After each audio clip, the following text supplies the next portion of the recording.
Hello, everyone. Welcome to the Trauma and Friends We Made Along the Way podcast.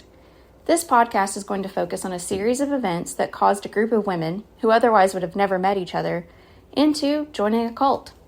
This cult involved scams, makeup, and murder. Each episode, we will have a different guest that will come on and discuss their individual experiences within this organization. We will also be discussing themes of trauma and emotional abuse. So please, sit back, relax, and enjoy.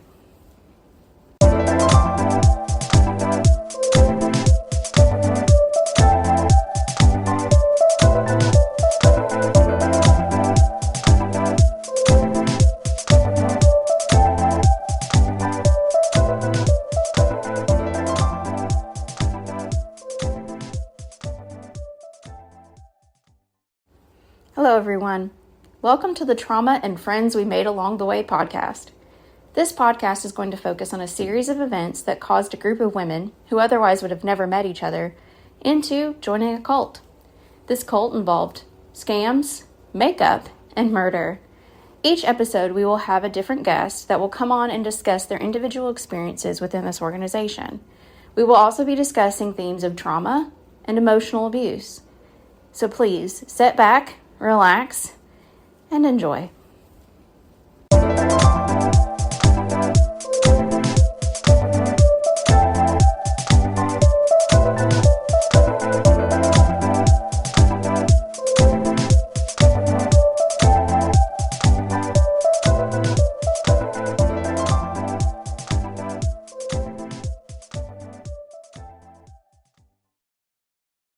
Hi, everyone. Welcome back to the Trauma and Friends We Made Along the Way podcast. I am Persephone, and I'm here with my co-host, Jess, as well as our guests today, Casey and Lindsay. Today, we're going to be talking about the power of friendship, and I'll have Jess introduce that to us here in a minute. But I first want to go over our thanks to everyone who's listened to the first episode. We have been listened to or downloaded 143 times. I just checked today. We've been downloaded, of course, in the United States, but also Canada, France, and Singapore, surprisingly, which I thought was interesting. A lot of people listening to us on Spotify. YouTube has also been a major source of our viewers, both the visual and the audio version of this. So thanks to everybody. Thanks to those who have sent us some questions or shared some of their own stories. That actually triggered my memory on several things that we've even forgotten because there's so much information. So thanks to everybody. And if you ever have any of that or something comes to your mind or there's a screenshot, please feel free to share it with us. Our link tree is kind of everywhere, and I'll be continuing to post that on our socials. So you can always email us or send it to us on one of our DMs. So thanks to everybody. I'm going to pass it over to Jess now.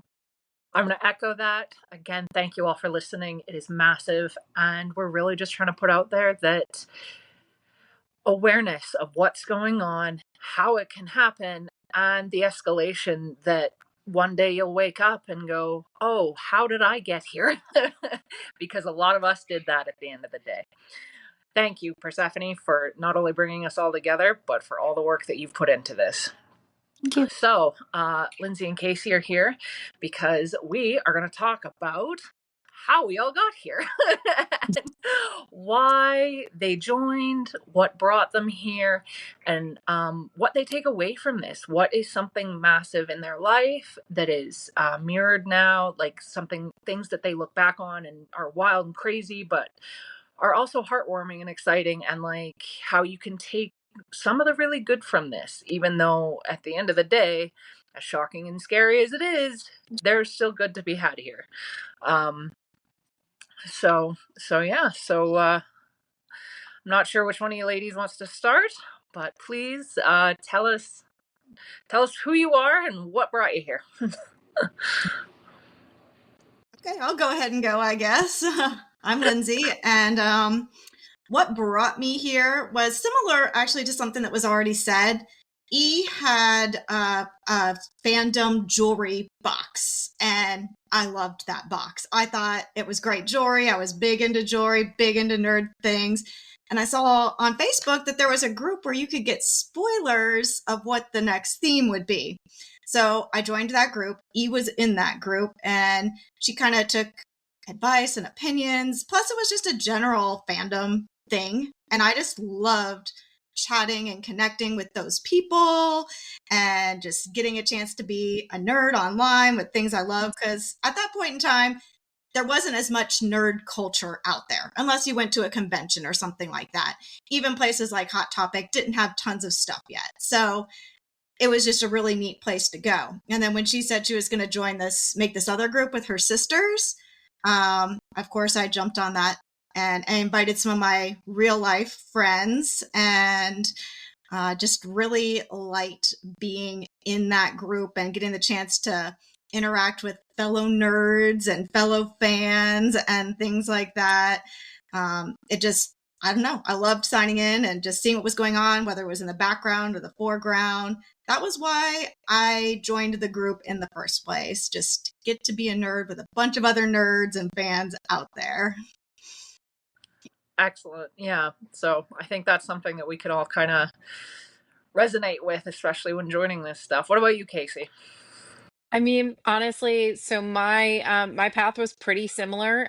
So I was actually added to a buy sell trade group by a coworker of mine back in May of 2015. And then I got added to the big group in June of 2016. I don't remember joining it. It just popped up on my feed one day. Um, but was added to that group and then like slowly became more and more active in that group. And one of the reason I got really, really active in it was in end of 2017, I actually moved halfway across the country. And there were a couple of girls in the group that lived near where I was moving. So I got really involved in with them because I was moving to somewhere. We have no family where we live now. We didn't know anybody where we were moving. We were moving for work. Um, so that's how I got like really, really involved in it because it helped me kind of have some comfort and made me some in real life friends here where I live now. That's awesome. I mean, especially when you can Yeah. take it offline like that. Mm-hmm. Yeah. And I'm still friends with them. I still see them. So, Yeah. I Yeah. think that's massive. And I think that that's, again, another like representation of some of the good that can really come of this is that when you build a community that is very strong, it stays. And I think mhm. that's one of the best things that we can take from this is that at the end of the day, a lot of negative stuff happened, but there was a really strong community that was built. Well, thank you both for sharing that. I know it's kind of hard to give a brief description of something that is such a long and confusing situation, where, again, so many things happen that it's easy to forget a bunch of it. I had someone message me like, I forgot there was even a murder. And I was like, yeah, there was. So, that was my favorite message. I forget that until it comes up every like couple of Yeah. years. I actually had somebody watching that on Dateline the other day. A friend of mine who's not associated with this, he's like, "I'm watching this show on Dateline, and it's about these reptile things." And I was like, "Oh my god!" Just so let me explain to you. And he was like, "I had no idea." It was very funny, but again, thank you for sharing that. So, what were some of the things that were really exciting about the group for you? Like, what were some of your favorite moments that kept you in, like, and some people might say like the Triwizard Cup thing we did, or other charity things and different things. What were some of your all's favorites? Okay. I've got a couple. The Wizard Cup, definitely. It brought out also my creative side. So not only am I a fangirl, but I love making stuff. I like doing challenges. I had a blast. One of my favorite things was creating that Gryffindor theme song to Cell Block Tango. I loved writing that. I loved coordinating it, putting it together, and just doing lots of the challenges. And along the lines of the challenges, even unrelated to the house cup, we did things like happiness boxes Mhm. and sent them to people who were going through a hard time.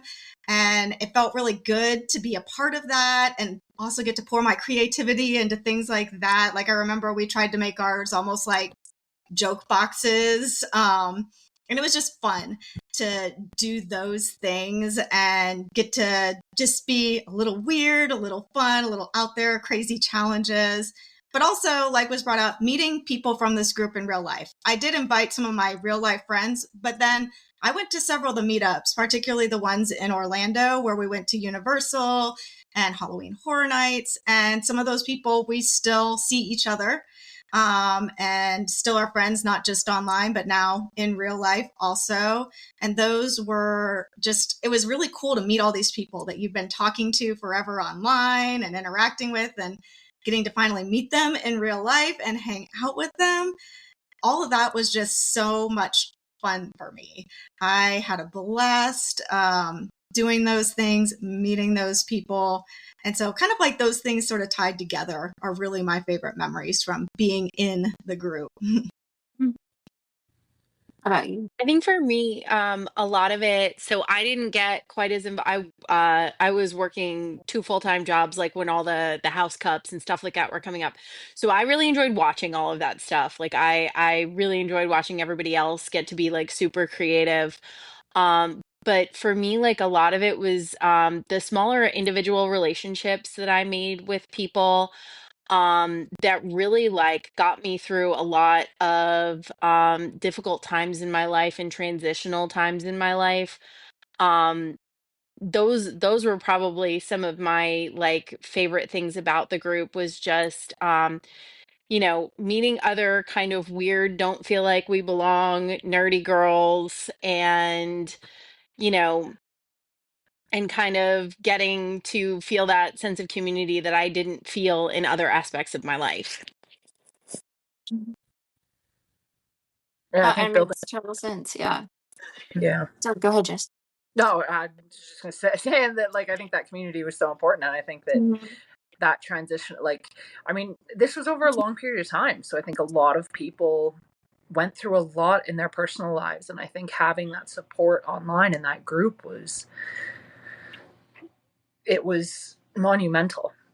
Mhm. It could also be devastating at some times, because some people definitely ran through some of the harder stuff, and they got dealt some pretty rough stuff through the group. But I also think that it's that sweet and that sour aspect of things, is that there's also always the good stuff that comes out. And yeah, I mean, what was the sourest bit for you guys? Well, I received webmails and things when the PayPal scam started happening from E. Never fell for that, but for years I had been getting different boxes and products and things like that from Oh. the sisters, and so I never really ever thought that I just would stop receiving the things that I paid for. So I did end up being out like $500 near in the end from different things I purchased but never received. And I remember holding out hope for a long time, like they've always fallen, even when it's taken a long time, they'd always follow through with what we were going to get. So, of course, being out that money and seeing other people, but honestly, just the collapse of the community, because I really did love that place. And more than angry, I think, at the scam and everything, I'm sad because it's not what it used to be. Yes, it still kind of exists, but more people just talk on their own. It's not like this whole big group anymore. And I loved that community. And so it makes me sad that it's gone now, that I don't have that place anymore on the internet. And I haven't found a place that's the same since. So yeah, that's what makes me the most sour or sad, is that they basically destroyed something that was amazing. Mhm. And how about you, for you, Yeah, Casey? I agree. Definitely the destruction of that like really great and positive place. And I unfortunately did fall for a PayPal scam, and it was even more bitter for me after the fact, because of some stuff that was going on in my personal life that I had been sharing with the group that made me all the more, I guess, flabbergasted when it came out what E was doing. So I was going through a period, I was pregnant with my son, and we were going through some genetic testing and stuff like that because some scans had come back abnormal. And so I am getting these messages from E about, oh, the PayPal thing didn't come through. And I remember, like, specifically, I had ordered this custom Starbucks cup, and I was, we were going through a period of time where we didn't know if I was going to have my son. And during that time, and I had been posting in the group, kind of talking about what I was going through and all that stuff, because there were some other people in the group who had gone through some similar things and who had children with congenital abnormalities and defects and things like that. And to be getting these private messages about, hey, I something happened with the PayPal and I need this money to keep the lights on or whatever. When it came out that she was doing that, also seeing and commenting on the posts that I was making, um, where I didn't know if we were going to have my son, that made me so angry. Like, I was so angry about that. And, like, spoiler, he's fine. He's great. He's 3. He's a terror. But, but like, knowing that she was seeing that I was going through that at the time and still had the, like, absolute audacity to do that, at the same time commenting on my stuff, like, wishing, like, sending positive stuff for every scan that we were going to, and all of the tests and my amniocentesis and all that was an extra, I think, blow. Yeah. Yeah. And that's the thing, she did that to a lot of people who were going through things. Cause I was doing the divorce stuff when she was doing that with me. Yeah. And, like that, these are very traumatic things people are going through. You're dealing with a pregnancy concern that's very concerning. I'm dealing with trying to divorce someone who, we really were not getting along, and a lot of things were getting really bad. And, I was depressed and all these different things. And she saw these things, she was commenting, she knew about it, and yet still sent these scamming messages and was like doing all this stuff on PayPal. And and I also had the custom Starbucks cup where I don't know if I mentioned it in the last podcast episode, but her excuse, the reason none of us got them is her cat knocked all the blank ones off the counter and they shattered, and that's why I we didn't get didn't it. I see have that that. screenshot. She sent that to me in a private message because it's like, hey, I actually have two.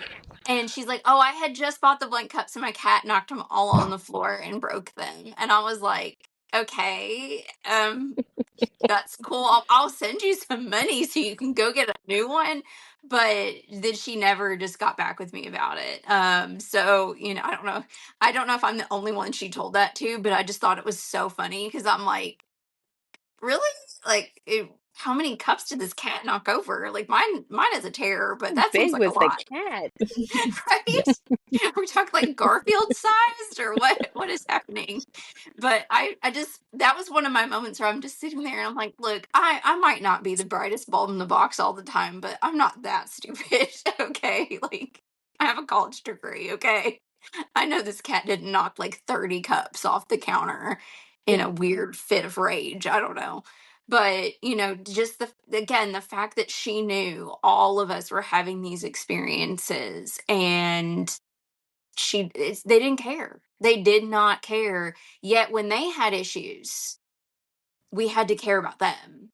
And Yep. that's the biggest problem, is that when they had issues, we had to bend over backwards for them. When and they were lying, like these kids had their each own VR headset. They couldn't share one. They each had to have their own that they never even really used. And I'm like, you could have sold those, like, go to the pawn shop or something, put them on Facebook Marketplace, sold them legitimately, got your money back. and then you could have paid for your lights. But instead, it's, oh, I'm going to do these scamming things and hurt the people who had been supporting them for years and years in legitimate businesses. Yeah. You know, because the boxes and the makeup were legitimate businesses, and we were their biggest people. We were sharing them on socials. We were doing all sorts of stuff. We're buying the products, and yet they were trying to bleed us dry. It's pretty painful. Yeah. And Yeah. my dealings was more of M, and I was blatantly asked for a picture of my driver's license so that money could be taken out of a Canadian casino. And I remember sitting back and going, wait a second, that's not how that works. Like, at the time, I was, again, also going through a lot of hard stuff in my personal life. But whatever was going on in theirs was more important. Mm-hmm. And I think that was the hard bit, is that a true friend they might be also going through some hard stuff, but they'll take 5 minutes and they'll go, man, that sucks. Mm-hmm. But they're not going to then turn around and go, oh, but I need this from you. It's one of the, especially the level of severity some of these things were. You know, it's one thing to just have a bad day, but it's another thing when you're dealing with life or death, or just these major stressors. Like, my hair was falling out during this time. You know, like, I had picked up long COVID during this and had been in the hospital, and she knew that. And I'm dealing with all this. They weren't sure something was really wrong with my heart. It was kind of, everything was still new, and I had like collapsed on the stairs, and she's doing a PayPal scam like the very next week. The level of just complete narcissism. And I hate being like an armchair psychologist, like diagnosing people, but I don't know what else to call it when it's that level of selfishness. It's Seeing. callousness. It's disgusting, and it's Mhm. disappointing at the end of the day, because these are Yeah. people that, again, have been pillars of a community, that have been a very supportive community and a very good community, and then here we are. Mm-hmm. And a lot of people's lives got destroyed and ruined and hurt to the point where trust is it's gone. Mm-hmm. And how do you come back from that? So, kind of a question that just sort of popped in my mind. Was there a specific triplet that kind of drew you in? Like, were you connected with a particular one that kind of drew you in with that connection in friendship, and then you kind of branched out? Or was it just the overall feeling of the group? No, I think it was very specifically E. Um, that she was also a mom and all that stuff. And everything, and was so my older two children are twins, so like we had some bonding over just her being a multiple and me having twins and all that, but just having little kids and all that stuff, like I definitely felt like I bonded with her more than the other two. I also felt closest to E. I think just simply because it was her box that initially drew me to the group, and she was the first of the three that I was Facebook friends with, chatted with a bit, things like that. I remember you had brought up Alicia in the Gryffindor house and her leaving, and I remember E asking if I could take over, which that was not something I wanted to do, but like I did feel closest to E. Maybe along the way it might have changed to the sister who's not involved as much, just because she was a lot of fun during like the house cups and stuff, but definitely initially E. So her betrayal felt the worst. And I felt like she was the one who was in everybody's like, oh, I'm so sorry for these things going on with you. And so the way that she preyed on people just seemed really bad. M had the whole waffles instead of raffles. That was something, but I don't know. Just what E did seemed the most betrayal like, and partly because I felt closest to her, Mhm. of the three. Yeah. And that, when I've talked to a few people, that's a very common response. Like that maybe one drew you in and maybe you branch out to another. I didn't ever really talk to M very much. Like when the influencer stuff started, then I did talk to her a little bit more, but it was very rare because I never got her box or anything like that. And then again, the sister is not as involved. We talked a little bit, but not a whole lot.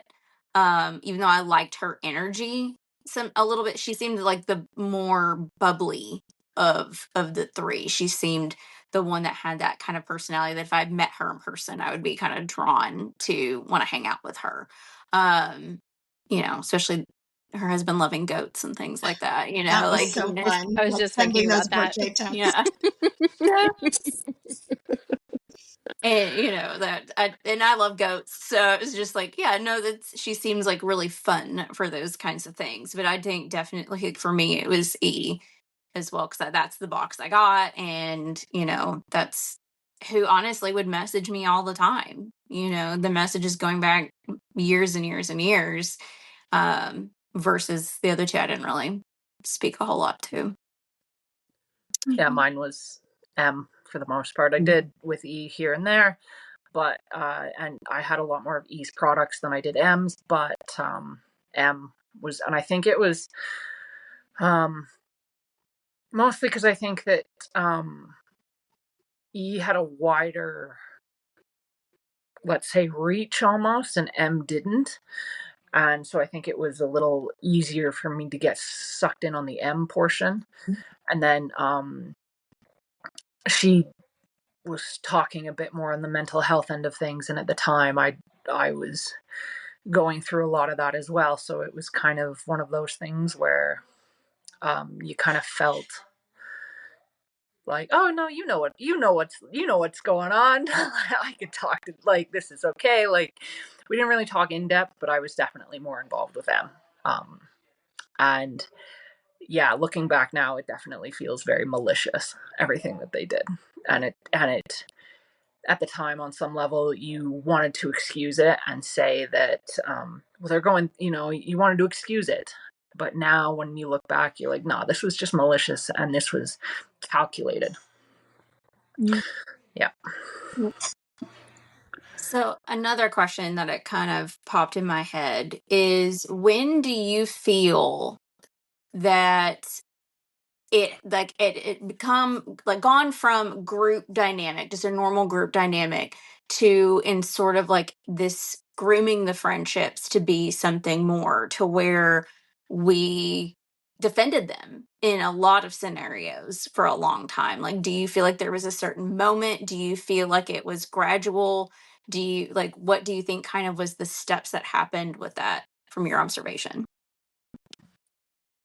I think I saw like the biggest change when everything went down, and I might get some of these details fuzzy, but I think it was kind of after a house cup, and a couple of people really got vilified from like the Slytherin group, and seeing how the group dynamic kind of changed and that mob mentality happened. Like, I was pretty removed from a lot of it, but even I got caught up a little bit in it. But that's when like the whole tone of the group really, really changed for me. I still didn't see the scamming and I didn't see what they were doing, but it definitely gave me a little pause and I was like, whoa, what just happened? I agree. Yeah, after that second House Cup, when all of that drama went down with people getting booted and it kind of soured things. But I also think that there was a start to it with the transition to the makeup versus just their own individual boxes. They kind of seen, oh, these girls are really into our boxes. And then they had this makeup idea. And then instead of being as focused on fandoms just in general, it was a lot about this makeup.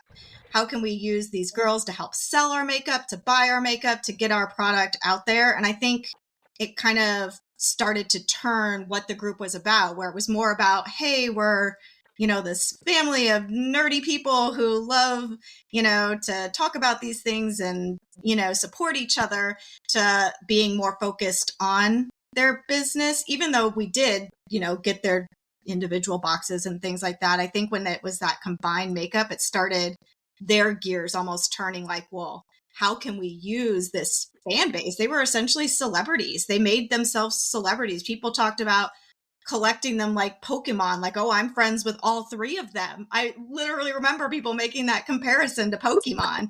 And I think when they started that makeup business, their gears started turning and using us. I think that was kind of, in hindsight, looking back, really a big turning point there. Yeah, I would agree with both of those points. I think the Triwizard Cup stuff, I think people got really cutthroat. And I know that there was a lot of accusations of like cheating at some point and just all these different things. And people just it went from being fun to vicious and very just, I don't even remember like every detail. I remember being like kind of just peeved off by the whole thing because I was like, oh, last year was so much fun. There are some great memories from some of these things. Like the up your butt thing will forever be one of my favorite moments of Yes. my internet time. And like we'll explain that in a different episode. That's a whole other story. But that it's still one of my favorite moments. But then I think anytime you have competition, some people are just way too competitive.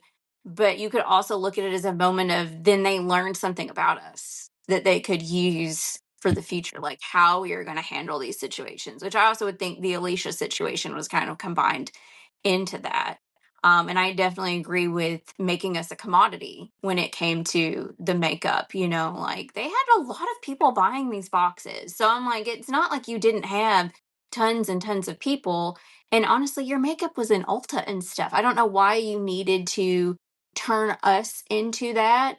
But I think the only thing I can come up with is they were just such bad business people and they didn't understand how these things worked and they didn't ask for help from someone who knows business, because I'm a big believer in a business needs a creative and a technical person in charge. I've got a good friend, he and his business partner, he's like the more businessy guy and his partner's more the creative, and they're so successful he's probably going to retire early. So like you need that balance, but they didn't have that. I need to pay taxes. I need to maybe not embezzle the money, maybe actually put that back into the business, like maybe I need to hire a CPA just to tell me what I need to do. But instead, they relied on us to pay their bills and do all these things for them. Like I remember when Mandy started asking people to be influencers, I think E actually got really upset about it, as did the other sister, because they were like, we agreed we weren't going to do that. And then suddenly you're doing that. And Well, she I had, actually got caught up in that and oh, wound up in go a go group for it. message. Okay. Yeah. So M messaged me, asked me if I wanted to be a influencer, and I said yes, and blah blah blah. And I sent like you had to pay for the initial product or Mhm. whatever, and then you were gonna get I don't remember exactly what it was, but it was like this deal where you paid a thing and then you were going to get a whole bunch of stuff after and kind of first access to stuff. And then I think a couple of days after I sent the money, I got a message from E going like, "Hey, did you talk to M about this?" And then at the same time, I got a message from M going, "Hey, E says we can't do this, so I'm going to send you back your money." And I'm like, "Okay, sure." And then it wound up in a group message, and like they were fighting in front of me, and I was sitting there like, "Oh, moms are fighting. Like, what is happening?" And then they decided that I could do it. Because I think so. What they were saying was they agreed on 10 people, and I was going to be like number 11. And M was going like, "It's not a big deal." Like, she buys all the stuff because, like, at that point, I had everything that they had put out so far and all that, all the subscriptions and all that stuff. And so they decide. So I actually got sent my money back, and then they decided that I could do it. So like that was also like one of the craziest things, was realizing like that I did actually at one point get my money back. But then they decided I could do it, so I sent the money back again. And I did get stuff for that. But it was so like wild because I was sitting there going like, what, you guys are not on the same page at all. And I was kind of sitting there going like, this is why you don't go into business with family, because y'all can't agree on everything. But it was wild because I remember texting or sending a screenshot of the message to one of the other girls who was kind of a little bit more involved in their business and stuff. Um and going like, what is going on? And she was just like, I don't know. It's absolutely insane to me because I've also heard that they asked so many people to be influencers that it was a huge problem. Because I don't know the true number. I never heard that, but like I think I can't remember if it was a conversation with E or someone else, but I was talking to someone and they said they asked way too many people. Like it was fine, like 10 I could see, sure. Mhm. But if you ask like 100 people, and you pay, I think it was like $100 or something you had to pay. And then you were going to get free of the mini palettes. It was all Yeah. the little mini book palettes. And you were going to get a bunch of those for free. And they were like, financially that makes zero sense because then you've paid $100 for, let's say, 10 pallets. It's only $10 a pallet, and those definitely cost more than $10 to produce and everything because you're a small business. It's not like Estee Lauder where they can do that. And so I remember that was a big discussion, and I think we only ended up getting like 2 pallets out of that because then it shut down not long after. Yeah, And something like so that. we paid $50 for like 2 pallets. And they're tiny. They're only like 3 colors and a lip. So it wasn't like a full on box of color or anything. It was, these little things that I don't even know how many of those they The actually sold. craziest thing to me about all of this, like thinking back on it, I don't wear colorful makeup. I wear a red lip and black eyeliner and mascara, and that's it. And I don't know what possessed me. Child salad. Like, I have been doing my makeup the same way since I was a teenager. And I had all these colors of all this eyeshadow that I never wore. I wound up turning it into watercolor Oh, that's I like Nice. and that. Yeah. selling it at an art vendor market a couple of years ago. I kind of love that. Amazing. Hey, you Breaking upcycled. breaking the breaking the eyeshadow was very satisfying. Yeah, I bet. I actually bought a bunch of it and gave it away as gifts because they would give me such discounts. And I have a lot of sisters, so I would be like, "Hey, I'm going to send you like 8 pallets of eyeshadow. Here you go." And one of my sisters, she just came into town last weekend, and they had listened to the podcast, and or like we were talking about it. She's like, "I think I still actually have some of those palettes." And I'm like, "Seriously?" She said, "Yeah, I'm pretty sure they're like in a drawer somewhere, like just hanging out." But I love playing with eyeshadow, but I don't wear any to work 90% of the time because I work with kids and I still have to mask. So I don't wear makeup most of the time to work because I'm just gonna have a mask on all day and it's just going to rub off into the mask. So I really only wear makeup on the weekends anymore, and I have for years. So I have palettes people have bought me. I still have a bunch of theirs just like stacked in there that I'm like, some of these have just never been touched. Yeah. Never been touched. And they're just hanging out in there. And I'm like, why did I buy a Charlie and the Chocolate Factory palette? When am I going to wear that? Because you were Like, influenced. yeah, like it's, or like the Van Gogh. Now I love Van Gogh. Starry Night is like my favorite painting. But when am I going to wear blue eyeshadow? Like, it's not the 80s. unless I'm just messing around one Friday night because I'm bored out of my mind. Like I don't do a lot of that anymore. And when I do, I often just do like a Fenty cream stick and call it a day. Like throw that on there, put a little eyeliner on, be like, all right, we're good. For my going out stuff. I just don't get into the whole taking 45 minutes to do my eyes anymore. Like my makeup today took me literally 10 minutes. It's like throw it on.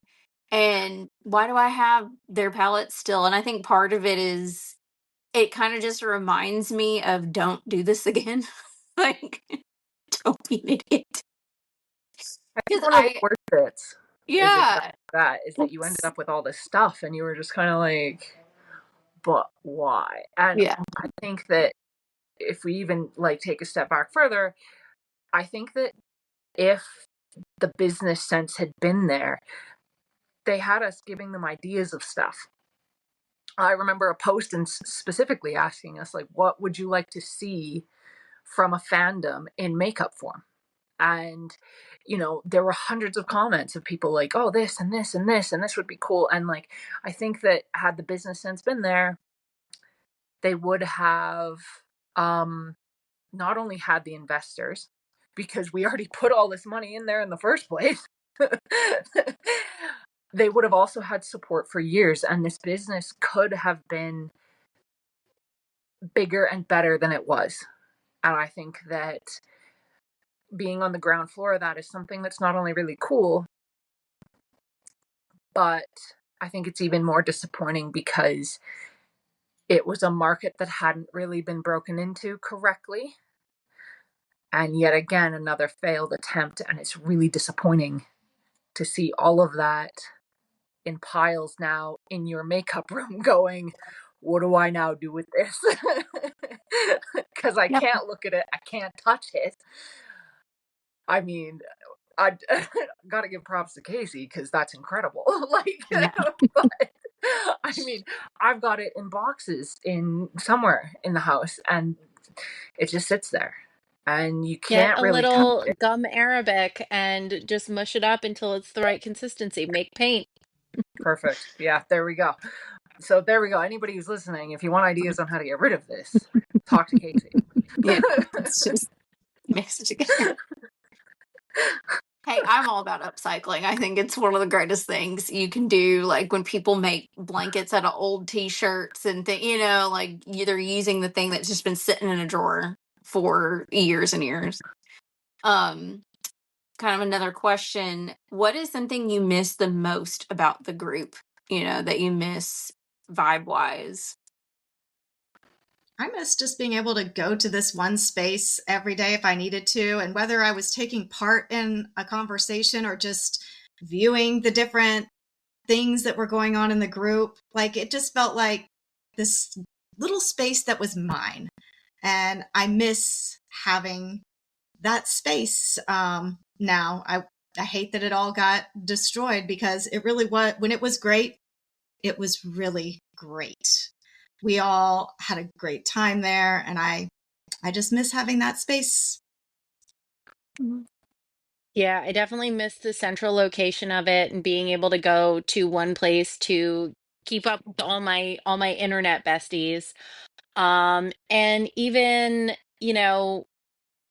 I still have maintained a lot of my relationships, but like this drove some of those people off of social media. Mhm. And there are some people that like, I with some changes that happened in my life and moving and all that stuff, like I got a new phone and now I lost that person's number or whatever the case was. And so now I've lost touch with some people and stuff like that because we're not all in this one space anymore. And even when we diverged off into like the smaller subgroups and stuff like that, like they were still active enough and there was still activity in the main group that you could really keep up with everybody. And there were some people that I felt like I lived vicariously through and stuff like that, that like maybe we didn't interact as much, but like I miss keeping up with some people as well.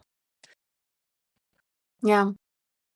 It makes it a lot harder with how we kind of spread out. Like you said, so many people left social media, or a lot of people just had to unfriend a lot of us just because the memory was too hard, and I get that. I get it entirely, because it was such a horrible breakup. I had to block certain people by the end because people started getting so vicious and cruel about things. And it was just one of those moments where I'm like, I need to back off. And I kept the people that I'm like, I know I can keep talking to you, like I'm friends with all three of you, and recently I even got to finally meet Christina in person, like those, the ones that I felt like I can still jive with. And I told her when she came that it felt like she'd always been around because we've known each other so long. So it was like the most natural for her thing for her just to kind of like be here, and I'm meeting several people over the next year because I'm going to a couple of weddings and things. But those friendships are sometimes harder to maintain because you don't have that central location. And all of us know, as older millennial women, that it's hard to have time for friends and making friends and putting in the effort. And I feel bad when I don't message someone or I'm not checking on them, but we don't have that central location really anymore. And you have to message like 100 individual people versus just like, hey, everybody, how's everybody doing? People can kind of comment, you can comment back, and you checked in for the day or the week or whatever. And now, especially a lot of us are going through still a lot of things. A lot of people are still dealing with illnesses and divorces and kids and just so many things in the world that are hard, and you don't have that place anymore. And I've said, if it wasn't for the handful of people still on Facebook that I talk to and my little side business stuff that I have on there, I would probably have gotten rid of Facebook like a couple of years ago, because I just don't feel like there's a lot of that. I still struggle even joining groups. I will lurk in a group for like a solid 6 months before I really even comment or get involved, because I'm so scared. Like the PTSD is so real. I've like joined a couple groups and had to leave the moment I saw signs of anything kind of similar, where I'm like, bye. I can't do it. And I've talked to several people, like former TFP people, and they've said the same thing, that they're just like, I can't do groups the same way anymore, it I just doesn't personally work. don't. I mean, I'm only really on social media for this. Yeah. I have left several times because it's not fun and it's hard. And when you get into those groups, you look at them and you're like, there is a dark underbelly here, even though there's probably not. I'm like, I don't trust this, and it is. It's devastating. There is one individual that I am still very good friends with from TFP, and she is not. She only uses, I think, Messenger now. Like, she doesn't use any other social media because of the bullying that she experienced through the group and stuff like that. And it is devastating because on a personal level, she is so kind and so lovely. And she is one of the sweetest people I've ever known. And yet, because of that, she shut herself entirely off. And it's devastating. And to know that the effect of what happened caused such devastating effect to some people. I mean, even if the effect wasn't massive, it was still really extremely hurtful, and it Mhm. causes, I think, all of us to kind of sit back and now and go and question a lot more things that come across. Yeah. Yeah. I think the bullying, we haven't even really gotten deep into how the bullying really got going. If either of you had experience with that, please feel free to share. But um, it got, towards the end, it got really bad. Really, really bad. I Uh, thankfully like never experienced it, never was on the receiving end of it. But definitely saw it. There were definitely a couple of times where I'm going to say I had some thoughts about some things, the way that people were acting, and I just I kind of growing up on the internet, or growing up in the era of internet where we were warned, basically whatever is on there forever, like definitely didn't say things, but watching how people responded and all that stuff definitely gave me a lot of pause for it. And really, I think the first time that I really felt like I witnessed a mob mentality in that way. Mm-hmm. Yeah, it seemed very Mean Girls, and oh, you have to go block this person right now. And I remember Mm-hmm. one of the people was somebody I had met in real life, and I think the way that she would say things that if you didn't realize they were a joke, maybe could have come across perhaps Sure. as mean. I don't know. And so a lot of people are like, oh, she has to be blocked. I remember this like feeling like I've met her and she's one of the people I met in real life. Should I block or not block? Just because it was such this like, everybody do this, everybody do this. I did not block her, but it really, there was like this, when something went down, this huge mob mentality, and you didn't always know the whole story. Bringing up that Alicia situation, I do wish, like you, that I knew maybe her side of the story more now, because it really felt like she had done something awful. But knowing how things went down in the end with the sisters, I'm like, I don't know. We might not have had that full story. I actually was sent her contact information after the last episode. I have yet to reach out because I'm still kind of debating how I want to approach it, or even if I should, because I also don't want to like cause any issues for her, especially if she's moved on and everything. I'm still kind of debating it, talking it through with a few people, but I had talked to Alicia almost every day, and when that happened, I was so confused because she is a Kentucky girl. We liked bourbon. She lived near where my sister had moved to. So, like, she was someone I talked to all the time. And I had a little group chat with her and a couple other people, other bourbon aficionados. And we would talk. And, when all that went down and some of the stuff they accused her of, I was like, really? I mean, I guess it's probably, I don't know why they would make that up. Like you go through that in your head. And this was still like kind of early enough in the group, really, that there weren't a lot of other signs. And in my research on cults, I realized a lot of times cults, the first people to go are the truest believers, because if they can go, we all can go, and it scares everybody into acting right. And of course, since she was like actually worked for them and was a part of their businesses, like hindsight being 2020, I'm like, I wonder if that was a calling of the believers, like of someone, because several people left with her after Yeah. that. There was a pretty decent exodus at that point, not like a ton, but enough where it was felt. And I still go back to, was that the first real time? Because then after that, it felt like the bullying slowly started happening, just these little moments. And I believe I shared it in the last episode about, like, someone had paid for the retainer for my divorce, and I went to Universal with my family that my brother paid the ticket for, but apparently I was not allowed to do anything ever again because someone paid for the retainer, even though that trip had been paid for prior to COVID, but because of COVID got delayed and they let us just like move things. Um, but I was literally hanging, like, I had never gotten to meet this brother of mine before, and I'm in the car with my brother I've never met, and people are sending me hate messages that I was not allowed to have gone to Universal and stuff, because I had posted the pictures and I didn't look at Facebook again until like the next day, and I woke up to hell on earth, and my brother was like, "What's wrong?" And I'm like, so I'm basically being bullied for going to Universal, the day before, and I was just like, we're adults. You're not The allowed to other tell me thing what was to do. explaining the group to people, like Oh my in God, it. yeah. Oh my God. My husband calls it book club. He still now assumes everything that I do on the internet is book club.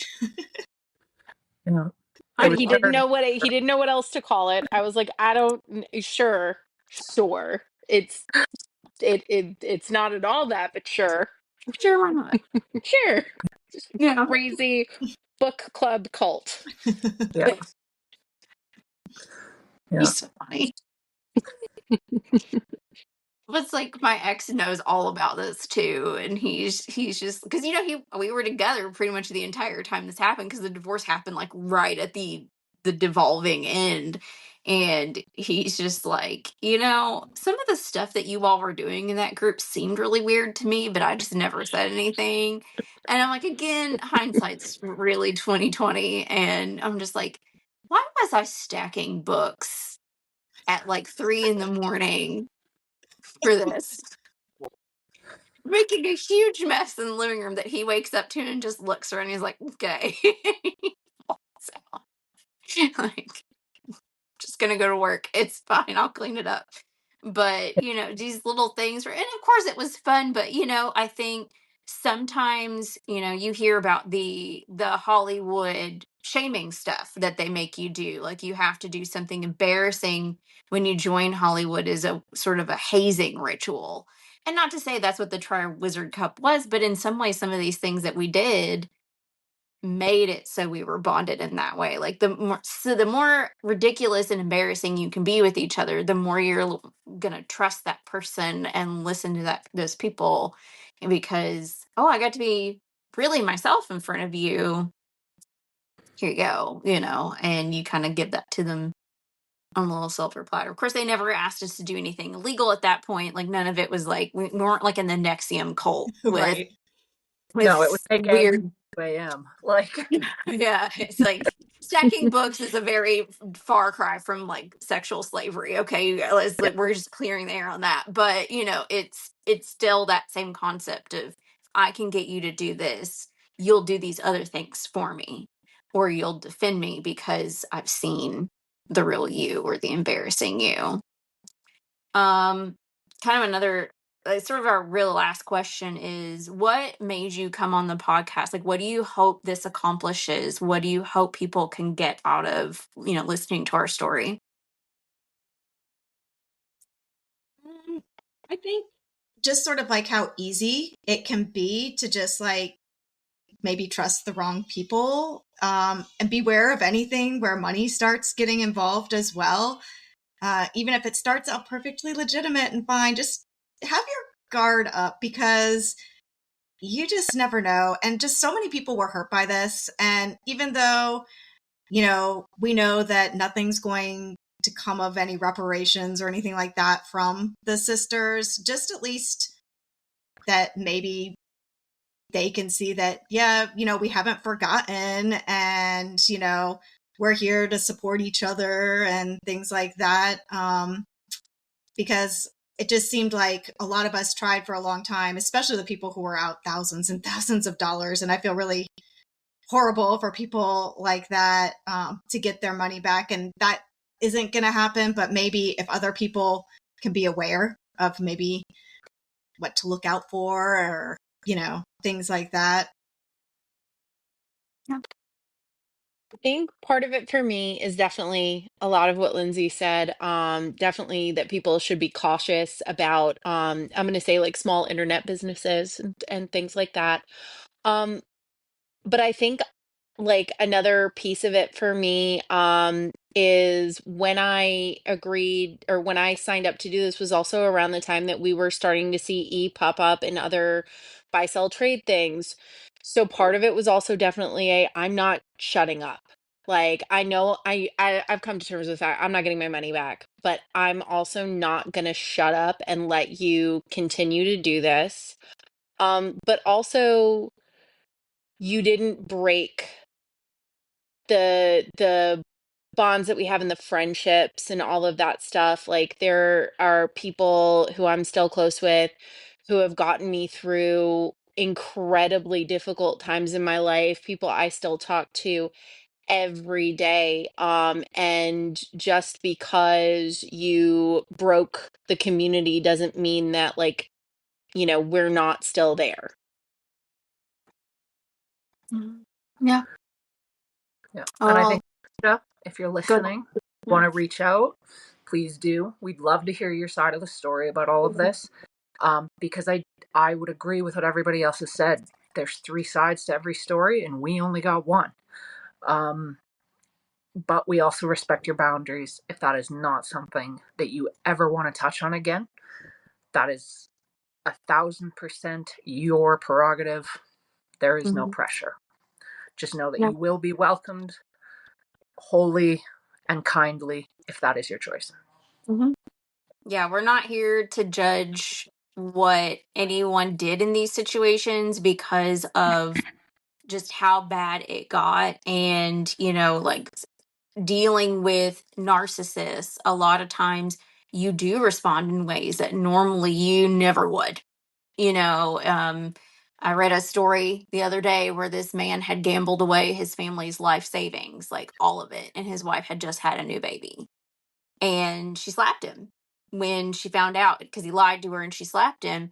And all these people in the comments are like, well, she shouldn't hit him. I'm like, I'm not saying the hitting was right, but if you just found out you have a new baby and your husband's been lying and gambled, I can't remember the amount, but it was something like $50,000 or $60,000 when you have a baby, especially in this economy. He's lucky there wasn't some other snapped episode situations going on, because that is a narcissistic thing to go and gamble this money because it's probably not the first time. And this woman responded emotionally, and yeah, she probably shouldn't have hit him, but at the same time, the response was because of something so significant, something so damaging and hurtful, that we humans are designed to either fight, flight, or, freeze pretty much. And sometimes you just react. So, if you want to tell your story, there's zero judgment from any of us here on how you responded, because in that situation, you it's hard to know how you would actually respond to some of that, because she was being bashed to a group of almost 2,000 people. That's pretty hard and embarrassing. Um, well, is there anything else anyone would like to say before we wrap up today's episode?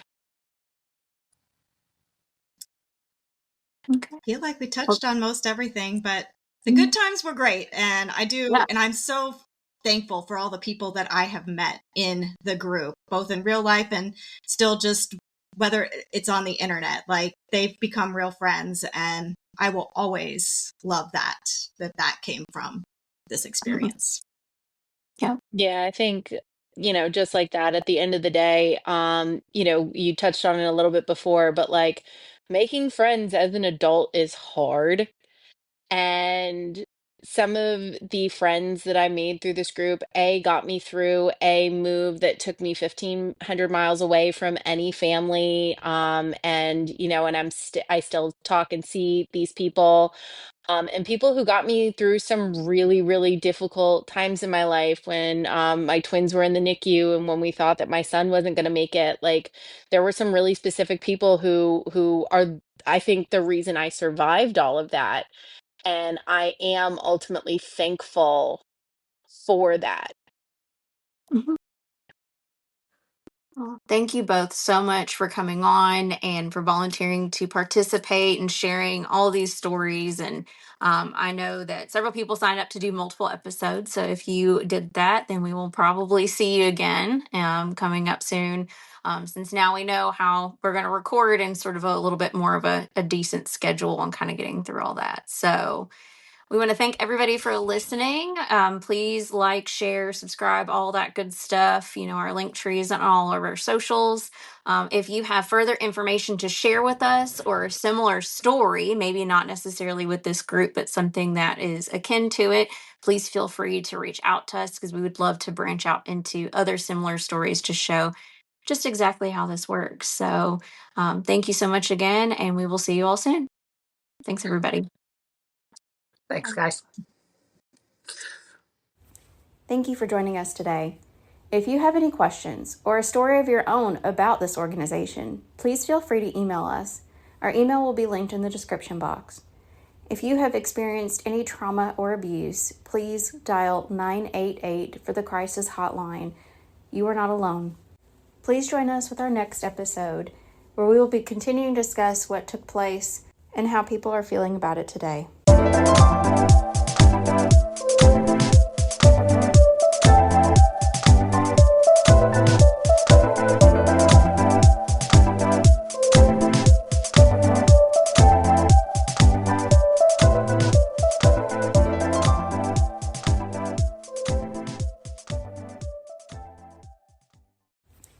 thank you for joining us today.